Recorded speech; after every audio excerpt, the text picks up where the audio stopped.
All right, time to summon an active volcano. I started my trip by flying into Guatemala City and taking an Uber over to Antigua. Most tour groups will pick you up in the city and drive you out to their base camp.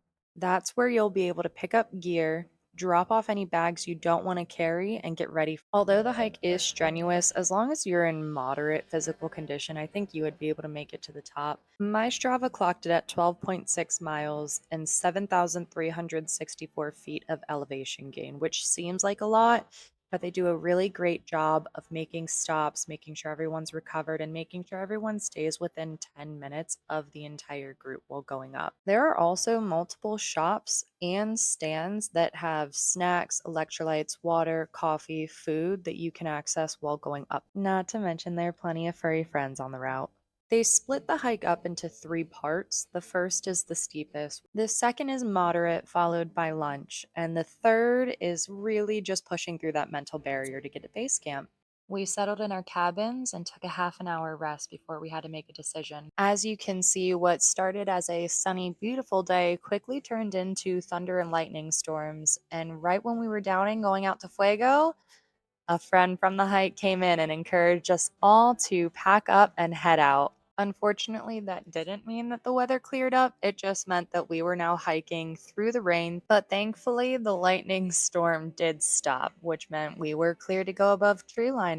A decision that absolutely paid off because 10 minutes before we got to the summit, the clouds cleared and everything was worth it. Our guides had us wait a half an hour to make sure the lightning storm cleared before we went, so we did arrive after dark. The pros to that, other than safety obviously, is that at least on this night, the volcano got more active as time went on, so we got to see more eruptions for about the 30 minutes that you stay at the top. The con is that you don't have light for the landscape and it gets really cold. The hike back dips like a V, so you have to go back down and then all the way back up, where you are greeted with a hot dinner and a hot chocolate.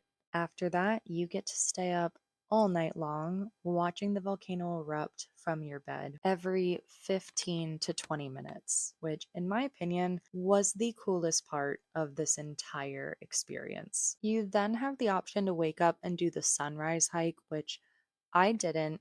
Everyone in the group said it was amazing and they really enjoyed it.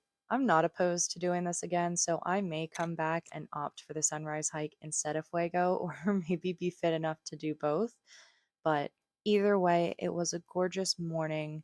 You got to watch the volcanoes still be a little bit active as you make your way back down to base. Once you're at the bottom, you actually have the choice to go back to Antigua or take a shuttle directly to Panajachel, which is what I ended up doing. Follow along to see more.